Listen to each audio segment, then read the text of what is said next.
Assalamualaikum warahmatullahi wabarakatuh. Sahabat sehat Rumah Sakit Yarsi yang dimuliakan Allah Subhanahu wa taala. Di antara daerah-daerah di Jepang ada satu kota yang sangat menarik, yaitu Sapporo. Ini adalah daerah utara daripada Jepang yang berbatasan dengan negara-negara seperti Dagestan, Kazakhstan, dan lain sebagainya. Yang menarik dari kota Sapporo ini adalah ketika musim salju, maka saljunya itu seperti bedak, halus, lembut. Ada satu hal yang menarik bahwa ketika kami berdakwah ke sana, dingin yang sangat luar biasa. Salju tebal, bagaimana orang-orang bersiap-siap untuk bermain ski di sana. Tapi Ramadan di sana justru menguatkan bagaimanakah persatuan dari orang-orang muslim yang ada di sana. Bagaimana mereka berkumpul di masjid, mereka kerja bakti. Kerja baktinya bukan bersih-bersih apa-apa, tapi bagaimana mereka membersihkan atap-atap masjid yang tertimbun daripada salju. Ada satu keutamaan Imam Ibnu Rajab Al-Hambali dalam kitab Lataiful Ma'arif dalam bab Fadlus Syita, keutamaan ibadah di musim dingin. Beliau mengatakan bahwa ibadah saum tentunya dengan haus dan lapar Allah akan Subhanahu wa taala memberikan pahala. Tapi bagi mereka yang mengalami suasana yang sangat dingin, Allah tentunya akan memberikan pahala yang berlebih. Bahkan Imam Al-Baihaqi mengatakan bahwa musim dingin ini Rabiul Mu'min. Dia merupakan musim semi bagi orang yang beriman. Artinya adalah pemberian kepada orang yang beriman. Mengapa demikian? Ya, qasura naharuhu.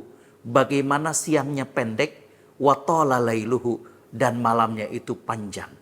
Artinya di sebalik dari cuaca dingin yang sangat ekstrim seperti itu, tapi Allah Subhanahu wa taala selain menjanjikan pahala, Allah juga menyediakan malam yang cukup panjang yang bisa dilalui dengan munajat-munajat malam kepada Allah Subhanahu wa taala. Dan ibadah malam ini merupakan madrasah pertama yang Allah Subhanahu wa taala lakukan kepada para sahabat. Ketika turun surat yang kedua, setelah surat Al-Alaq, Allah menurunkan surat Al-Muzammil. Allah berfirman, "A'udzubillahi minasyaitonirrajim. Ya ayyuhal muzammil, qumil laila illa qalila." Wahai orang-orang yang berselimut, bangunlah seluruh malam atau sedikit kau sisakan untuk istirahat. Ketika Allah memerintahkan dengan kata-kata kum yang artinya bangunlah, maka kaidah mengatakan al aslu fil amri lil wujub, yang asal dalam perintah adalah kewajiban. Para sahabat generasi-generasi awal mereka ditempa dengan madrasah malam. Bagaimana mereka qiyamul lail setiap hari, ya. Aisyah radhiyallahu anha meriwayatkan bahwa kewajiban sholat malam itu sampai sekitar 13 bulan. Ada yang mengatakan 12 bulan.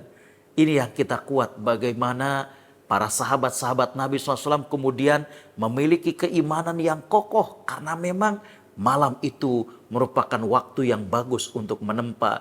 Dan itu yang kita saksikan. Bagaimana di sebuah negara yang minoritas, pada saat bulan Ramadan, di saat orang lain menghangatkan diri mereka dengan sake dan lain sebagainya, tapi kaum muslimin di sana menghangatkan diri mereka untuk berjamaah sholat di masjid. Bagaimana mereka kemudian berkumpul untuk melakukan taraweh. Bahkan di 10 hari yang terakhir mereka habiskan untuk i'tikaf. Ini merupakan sebuah kemuliaan. Bisa dibayangkan mereka minoritas, mereka sujud di hadapan Allah Subhanahu wa taala. Allah Subhanahu wa taala menyaksikan bagaimana ada hamba-hambanya yang tetap sujud dan rukuk kepada Allah Subhanahu wa taala di tengah salju yang sedemikian tebalnya.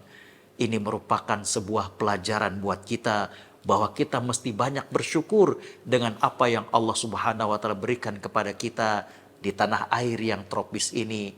Bagaimana dengan saudara-saudara kita yang saum dengan cuaca yang sangat-sangat ekstrim. Kita doakan mudah-mudahan mereka dikuatkan oleh Allah Subhanahu wa taala, dijaga iman Islamnya, dan kita bisa mengambil pelajaran dari apa yang dilakukan oleh saudara-saudara kita di belahan bumi yang lainnya. Wallahul muwaffiq ila aqwamit thoriq. Wassalamualaikum warahmatullahi wabarakatuh.